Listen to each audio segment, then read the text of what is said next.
Smoke curled from the shattered wagons like ghosts of the dead.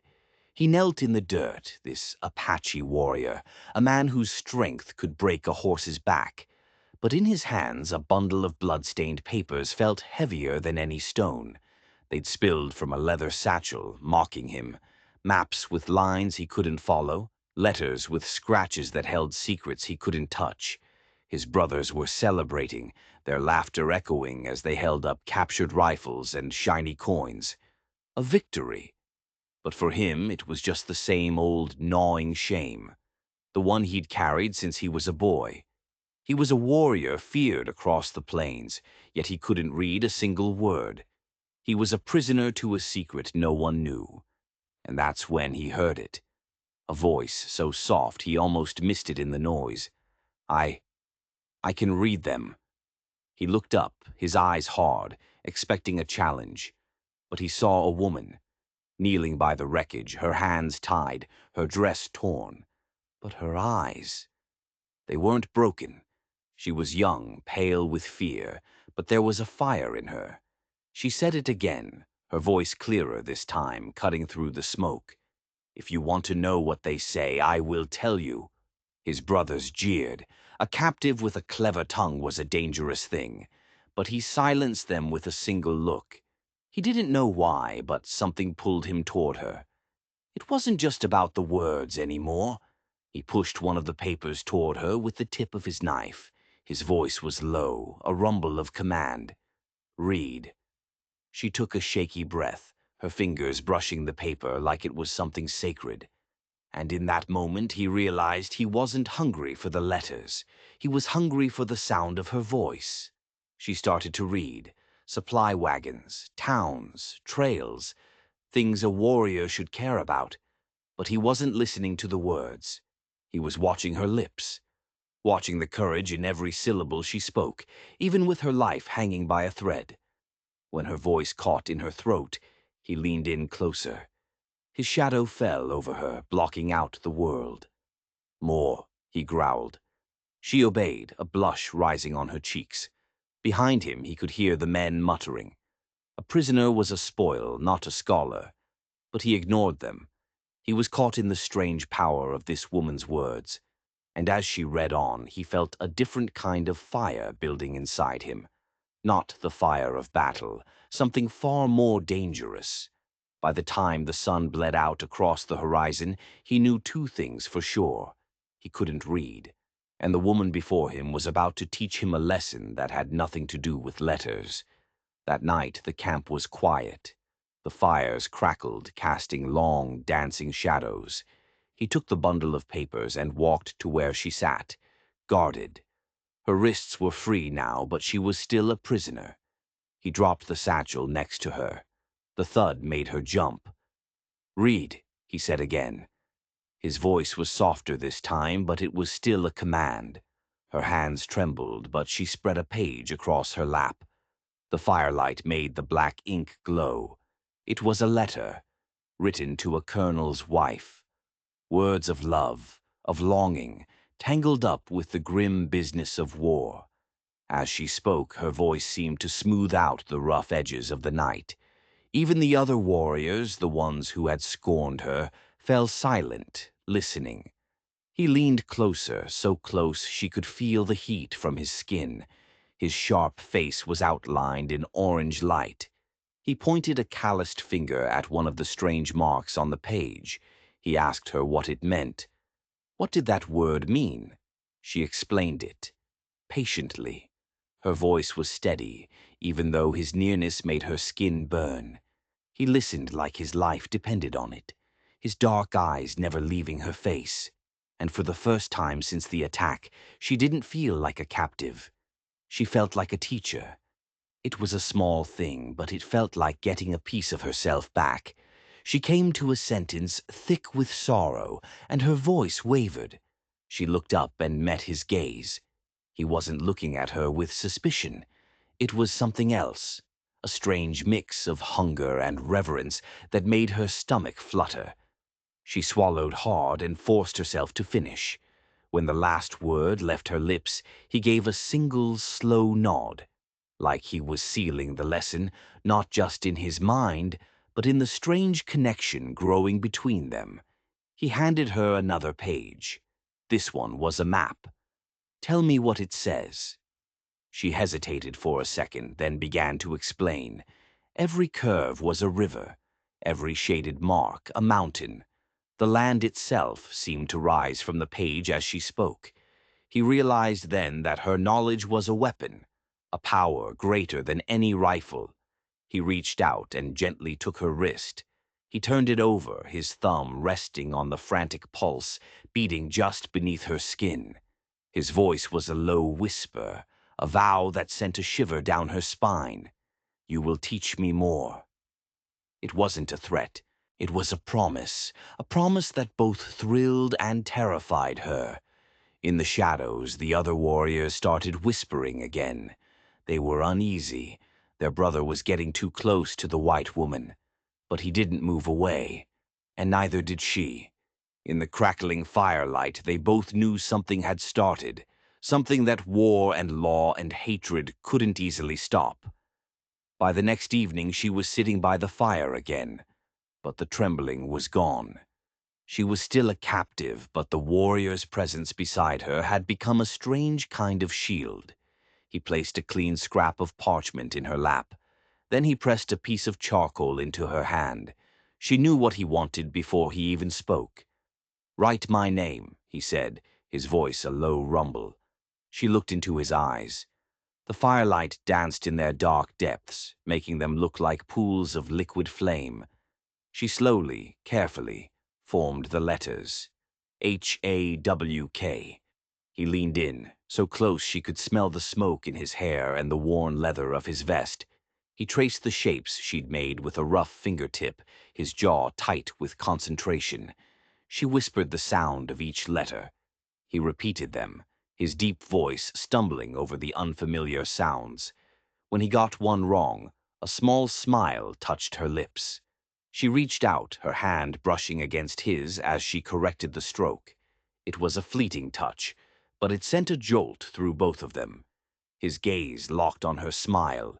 A rare softness flickered across his stern face. "Again," he commanded. But this time, after she wrote his name, she wrote her own right beside it. Elara. Hawk and Elara. Two names joined on the page. He stared at them. He said them both out loud, over and over, until they rolled off his tongue like a prayer or an oath. Her cheeks flushed. It felt like they'd just made a vow right there in the firelight. The muttering from the other warriors grew louder. They called it foolishness. A warrior playing with ink and paper like a child. He shot them a look so sharp it could have cut stone, and they fell silent. But Elara felt their eyes on her. She felt their disapproval like a physical weight. Just when she thought the lesson was over, he pushed the charcoal back into her hand. His voice was thick with an emotion she couldn't name. "Teach me to write the word. Wife." Her heart hammered against her ribs. Hope, dangerous and wild, bloomed in her chest. Her hand was shaking so badly she could barely hold the charcoal. He saw her tremble. He placed his large, warm hand over hers, steadying it. In that moment, the rest of the world faded away. There was only the fire, his breath on her neck, her voice whispering the letters, and the word they wrote together, glowing on the parchment like a prophecy. But this wasn't just a lesson. It was a secret, and secrets, in a camp full of suspicious eyes, were bound to be uncovered. One of the other warriors, a man named Kale, had been watching them. His eyes were narrow, filled with a venomous jealousy. He saw the way Hawk looked at the white woman. He saw the parchment they shared.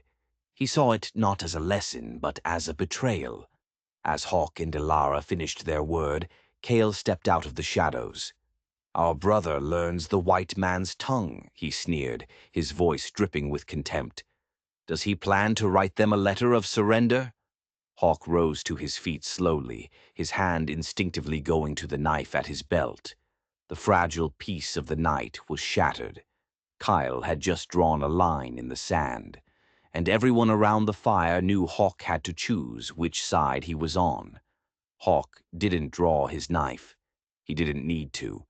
The menace rolling off him was enough. "She teaches me their signs," he said, his voice dangerously calm. "So we can read their lies." Kyle laughed, a short, ugly sound. "Or so she can whisper her own lies into your ear." He spat on the ground near Ilara's feet. "She is a spoil, a tool. You treat her like a chief's daughter." The tension around the fire was so thick you could taste it. The other warriors watched, their faces unreadable masks in the flickering light. This was more than just jealousy. This was a challenge to Hawk's authority, to his loyalty. Elara's heart pounded. She was the cause of this. She was the spark in the powder keg. Hawk took a step toward Kale, his shadow stretching long and threatening. "You will not speak to her. You will not look at her." He let the words hang in the air. "She is under my protection." Kale's eyes glittered with malice. "Protection or obsession? The elders will hear of this. A warrior who forgets his duty for a pale-faced woman." He turned and stalked back into the darkness, but his threat remained, poisoning the air. The moment was broken. The lesson was over. Hawk turned back to Ilara. The softness was gone from his face, replaced by a grim determination. He picked up the parchment with the word "wife" written on it. For a long second he stared at it. Then he slowly, deliberately, crumpled it in his fist and threw it into the fire. Ilara watched it burn, the letters turning to black ash. Her dangerous hope turned to ash with it. He had made his choice. He had chosen his tribe over her. He turned and walked away without another word, leaving her alone by the dying fire, more a prisoner than ever before. But what she didn't see was the look in Hawk's eyes. It wasn't rejection. It was the look of a man who had just realized the stakes of the game he was playing were life and death. And he wasn't just playing for himself anymore. He was playing for her. The next few days were cold, not from the weather, but from the silence. Hawk avoided her. He took his place with the other warriors, his face a mask of stone. The lessons stopped. Kyle watched her constantly, a smug look on his face. He had won. He had driven a wedge between them. Ilara felt a despair so deep it was a physical ache. She had been a fool to hope. She was a captive, and that's all she would ever be. One night, as she lay in her small tent, she heard a faint scratching at the canvas flap. Her heart leaped into her throat. She thought it was Kyle. She held her breath, ready to scream. But then a familiar voice whispered her name. "Ilara." It was Hawk. She scrambled to open the flap. He slipped inside, a shadow in the darkness. He pressed a finger to her lips, silencing her questions. In his other hand he held something. Another piece of parchment. "The others are asleep," he breathed, his voice urgent. "Kyle watches. The chief listens to his poison." He unrolled the parchment. It was one of the documents from the wagon. A letter. "You did not finish reading this one," he said. His eyes burned with an intensity that frightened her. This wasn't a lesson. This was something else. "Read," he commanded, his voice a low growl. "Read it all." She took the letter, her hands shaking. She angled it toward the moonlight filtering through the tent flap. The words were formal, reports of troop movements, supply lines, the usual business of war. She read it aloud, her voice barely a whisper. She got halfway through, her voice droning on with the dry details. Then she stopped. Her breath hitched, her blood ran cold. She read the line again, silently this time, her eyes widening in disbelief. It couldn't be. Hawk leaned closer. "What is it? What does it say?" he demanded. She looked up at him, her face pale in the moonlight. The letter wasn't just a report. Tucked into the mundane details was a single, devastating sentence. It named a meeting place and a name. It described a payment of gold coins to an Apache warrior for information, for betrayal. The name it mentioned was Kyle. Her mind reeled. Kyle wasn't just jealous. He was a traitor. He was selling out his own people, and these papers were the proof. That's why he was so desperate to stop Hawk from learning to read them. He was terrified of being exposed. Hawk saw the look on her face. He snatched the letter from her hand, though the marks meant nothing to him. "Tell me," he hissed. She swallowed hard, her voice trembling as she spoke. "It says Kyle is a traitor. He's been meeting with the soldiers, trading information for gold." The air in the small tent seemed to crackle. Hawk stood perfectly still, but she could feel the rage coiling inside him, a beast about to be unleashed. This changed everything. His conflict with Kale wasn't just a personal rivalry anymore. It was a battle for the very survival of his tribe. And she, the captive, was the only one who held the key, the only one who could read the truth. Hawk's first instinct was to storm out of the tent and slit Kale's throat, to drag him before the chief and expose him. But he stopped. Who would believe him? He was the warrior obsessed with the white woman. Kyle had already planted the seeds of doubt. They would say she was lying. They would say she was manipulating him, turning him against his brother. They would say he was a fool, blinded by a pretty face. He had no proof, only her word against a trusted warrior. He looked at the letter in his hand, the damning black scratches. He felt that old familiar shame rise up, hot and bitter. He was powerless. The truth was right here, in his grasp, and he couldn't even read it for himself. He looked at Alara, her face a pale oval in the gloom. He saw the fear in her eyes, but also the strength. She had given him a weapon, but he didn't know how to wield it. "They will not believe you," he said, his voice rough with despair. "They will not believe me." Alara's mind was racing. He was right. Kyle was clever. He had played the game perfectly. A direct accusation would fail. It would probably get them both killed. They needed a different kind of plan. They needed proof that couldn't be denied. "Then you have to learn," she whispered, her voice urgent. "You have to learn to read it yourself." His head snapped up. It was an impossible task. He had struggled for days to learn a few simple words. How could he learn to read an entire document in time? Kyle could make his move at any moment. "There is no time," he growled. "Yes, there is," she insisted. "We'll be smart. We won't try to read everything, just the important parts. The name, the place, the word for gold." Her mind was suddenly clear, sharp as glass. The fear was gone, replaced by a cold, calculated resolve. This was no longer just about survival. It was about justice. "We do it in secret," she continued, her voice low and fast. "Every night. Here, I will teach you, not just the letters, the shapes, the sounds, so you can see it, so you can point to it, so you can speak the truth in front of everyone." It was a crazy, desperate plan, a gamble against impossible odds. But as he looked at her, at the fire burning in her eyes, he felt a flicker of something he hadn't felt in a long time. Hope. This was their only path. A secret alliance forged in a dark tent between a captive and a warrior. They would work together, racing against time, to uncover a conspiracy that threatened to destroy everything he held dear. He gave her a single sharp nod. The pact was sealed. Their secret lessons began again. But this time it wasn't about love or desire. It was about war.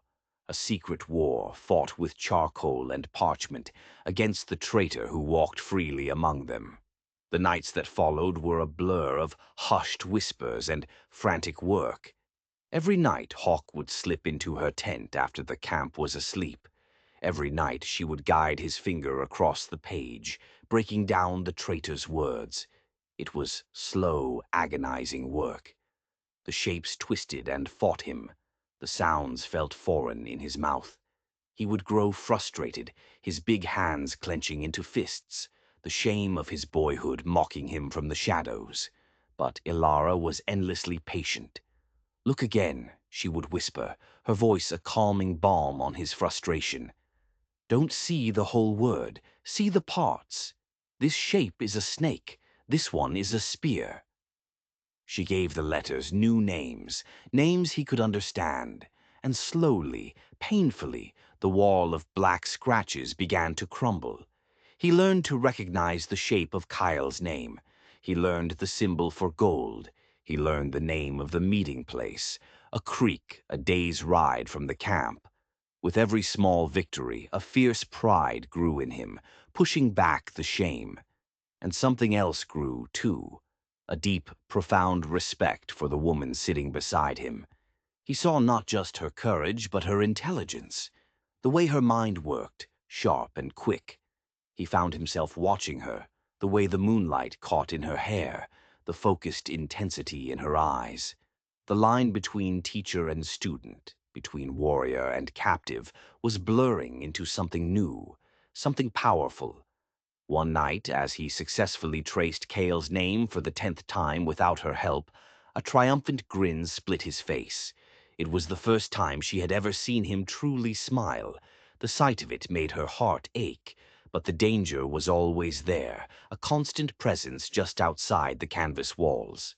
Kyle grew more suspicious. He started watching Hawk's tent as well as hers. Twice, Hawk had to hide in the shadows for nearly an hour, waiting for Cale to move on before he could slip back to his own bedroll. The pressure was building. They both knew they were running out of time. They had most of the pieces, but not all of them. The letter mentioned a date, the next meeting, but the word for the month was long and complicated. It was the one piece of the puzzle they couldn't solve. Without it, they couldn't prove Kyle was planning to meet the soldiers again. They couldn't stop him. The very next day, the scouts came back. They brought news. A column of soldiers was on the move, much closer than expected. A wave of tension rippled through the camp. The chief called a council of war. Hawk and Ilara exchanged a single panicked look across the bustling camp. They knew what this meant. The soldiers weren't just passing through. They were coming to the meeting place. The meeting was soon, maybe even tonight. They were out of time. The final piece of the puzzle was still locked on that page, and the trap was about to be sprung. That night's war council would decide the fate of the tribe, and Hawk knew he had to make his move, ready or not. The council fire burned high, casting flickering, demonic shadows on the grim faces of the elders. The chief stood in the center, his face a mask of worry. The scouts gave their report. The soldiers were a day's march away. They were heading for the old treaty grounds by the Snake Creek. Kyle stepped forward. His voice was full of false confidence. "They mean to attack us," he declared. "They use the old treaty grounds to mock us before they strike. We must ride out now. We must ambush them before they are ready." A murmur of agreement went through the warriors. It was a sound strategy, a bold move. But Hawk knew it was a lie. It wasn't an attack force. It was a small group coming to meet their informant. Cale wasn't planning an ambush. He was planning to lead the warriors into a trap. Hawk stepped into the circle. A hush fell over the council. All eyes turned to him. "No," he said, his voice ringing with authority. "It is not an attack. It is a trap." Cale scoffed. "Our brother has grown timid. He gets his counsel from his white woman pet." The other warriors laughed. The chief's eyes narrowed. "You make a serious claim, Hawk. Do you have proof?" This was it, the moment of truth. Hawk's hand went to the leather pouch at his belt, where he kept the folded letter. His heart hammered against his ribs. He had practiced for this. He had the key words. But could he do it? Could he make them believe? "The proof is in their own words," Hawk announced. He pulled out the letter. He held it up for all to see. The warriors stared at it, a useless piece of paper in their eyes. "This letter speaks of a meeting," Hawk said, his voice steady. "At Snake Creek. He pointed to the words Ilara had burned into his memory. It speaks of a payment, he pointed again, of gold. A ripple of unease went through the crowd. This was more than they expected. But it wasn't enough. Kale stepped forward, his face a mask of outrage. He is twisting her lies. How would he know what these marks mean? We all know he cannot read. The challenge hung in the air. Kale was right. This was the final test. The chief looked at Hawk, his eyes filled with doubt. Is this true, Hawk? Can you read the words you point to? Every eye was on him. The weight of their disbelief was crushing. He could feel the old shame trying to claw its way up his throat, to choke him, to make him fail. He looked past the fire, past the suspicious faces, and saw Ilara standing at the edge of the circle, her hands clasped together, her face pale. She gave him a tiny, almost imperceptible nod. A jolt of strength went through him. He would not fail. Not before her. He took a deep breath. He looked Kale dead in the eye. It speaks of one more thing, Hawk said, his voice dropping to a low, deadly growl. He moved his finger on the page one last time, to the name they had practiced over and over. It speaks of the traitor who receives the gold. He held Kyle's gaze. The silence was absolute. And then Hawk spoke the name. He said it loud and clear, the foreign syllables perfect on his tongue. It says the name, Kyle. For a heartbeat, there was only the sound of the crackling fire. Then chaos erupted. Kale lunged, not at Hawk, but at the letter, trying to snatch it, to destroy the evidence. But Hawk was ready. He sidestepped and drove his elbow into Kale's jaw. The traitor staggered back, spitting blood. The other warriors surged forward, grabbing Kyle, pinning his arms. The chief stared at Hawk, his face a mixture of shock and awe. You read it, he breathed. Hawk didn't answer. He just held the letter, the proof, in his steady hand. But his victory was short-lived. Kyle, struggling in the grip of the other warriors, let out a desperate, snarling laugh. "You are fools," he spat. "All of you. Even if you believe this witch's marks, it's too late." His eyes were wild with cornered animal fury. "The letter also names the day of the meeting. Did your teacher tell you that, Hawk? The meeting is tonight, at the rising of the moon. The soldiers are already waiting for me. And when I do not show, they will not just go home. They will know I have been taken. They will know our location. They will come for us all." A wave of panic washed over the council. He was right.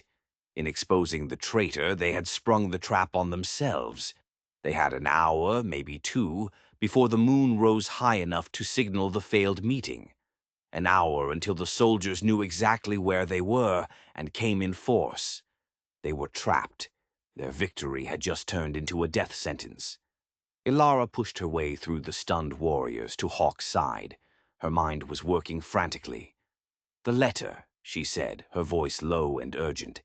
"Give me the letter." Hawk handed it to her. Her eyes scanned the page, flying past the words they had studied, searching for the one they had missed. The word for the date. She found it. A long, complex word she hadn't had time to teach him. But she knew it. She had read it to her husband 100 times from his military manuals. "It's not tonight," she said, looking up at Hawk. "He's lying." Kyle struggled against his captors. "She lies to save her lover. Kill them both and let's ride." "The word here," Ilara said, pointing, her voice clear and strong, ringing through the chaos. "It means equinox, the autumn equinox. That is 3 days from now." She looked at the chief. "The soldiers aren't waiting for him tonight. They are moving into position for a meeting in 3 days. He was trying to panic you, to make you ride into their real ambush." The chief stared at her, then at the letter, then at the snarling, desperate Kale. He saw the truth. The pieces clicked into place. Kale's eagerness, the location, the timing. It was all a lie, a carefully constructed trap to wipe them out. And this woman, this captive, had just saved them. He looked at Hawk, who stood beside her, his hand resting protectively on her arm. He saw the warrior who had conquered his own shame to save his people. He saw the woman who had given him the weapon to do it. "He will be dealt with," the chief said, his voice like flint. He gestured to the warriors holding Kyle. "Take him." As Kyle was dragged away, still screaming threats and curses, a new silence fell over the circle. It was a silence of respect, of awe. The warriors looked at Hawk differently now, not as a fool, but as a leader. They looked at Ilara, not as a spoil, but as a savior. The chief walked over to them. He looked from Hawk to Ilara, his old, wise eyes, seeing everything that had passed between them. "You have given this tribe a great gift," he said to Ilara. Then he looked at Hawk. "And you have become the warrior you were always meant to be." He glanced at the letter still in Ilara's hand. "It seems the white man's words have power after all." The crisis was over, but the future was still unwritten. Ilara was still a captive. Hawk was still bound by the laws of his tribe. They had won the battle, but the war for their own future was just beginning.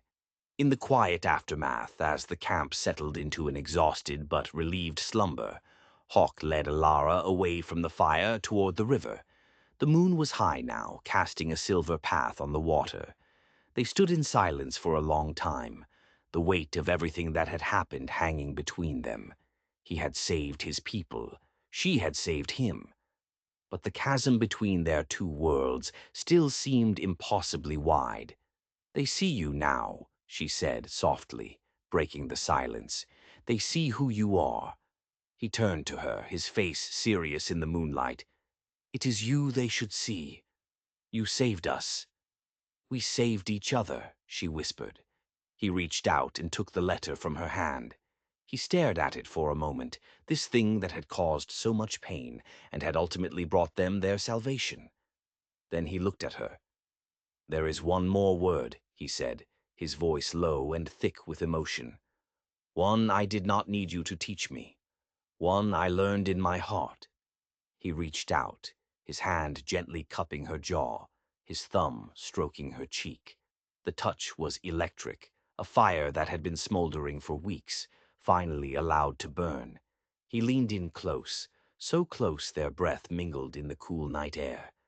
And he said the word he had crumpled and thrown into the fire days ago. The word that was a prophecy. "Wife." Tears welled in her eyes, blurring the moonlight. It wasn't a question. It was a statement, a claim, a vow more powerful than any ceremony. She leaned into his touch, her own hand coming up to cover his. For the first time since the wagon train had been attacked, since her world had been ripped apart, she felt safe. She felt home. The law, she whispered, the last vestige of her fear. The chief. "The chief saw the truth tonight," Hawk said, his voice firm. "He saw that your heart is with our people, and my heart is with you. We will make a new law." He held her gaze, his dark eyes filled with a fierce, unwavering love. A love that had been forged in secrets and fire, in shame and in triumph. A love that had rewritten both their destinies. He didn't need to read 1,000 books to know the truth. The only word that mattered was the one standing before him. The dawn broke, painting the sky in shades of rose and gold. They walked back to the camp hand in hand, no longer hiding in the shadows. They walked into the center of the camp, where the chief and the elders were waiting. They stood before them, united, their faces calm and resolute.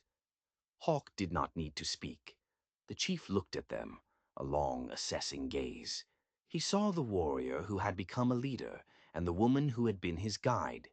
He saw that their bond was stronger than any law, more vital than any tradition.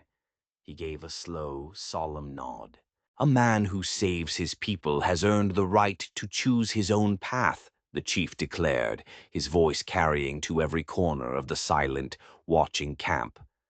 and a woman who saves his people has earned her place among us. It was done. The chains of law and custom had been broken by courage and love. Hawk and Alara, the warrior who couldn't read and the widow who taught him the words that mattered, stood together as the sun rose on their new life. Their story would become a legend, whispered around campfires for generations. A story of how one man's greatest shame became his people's greatest strength, and how a single word, spoken from the heart, can be more powerful than 1,000 swords. If you enjoyed this story, don't forget to hit that subscribe button and ring the bell for more tales of courage and unlikely love from history's forgotten corners. Now I have to ask you, if you found proof that could save everyone but ruin your own life, would you reveal it? Let me know in the comments below.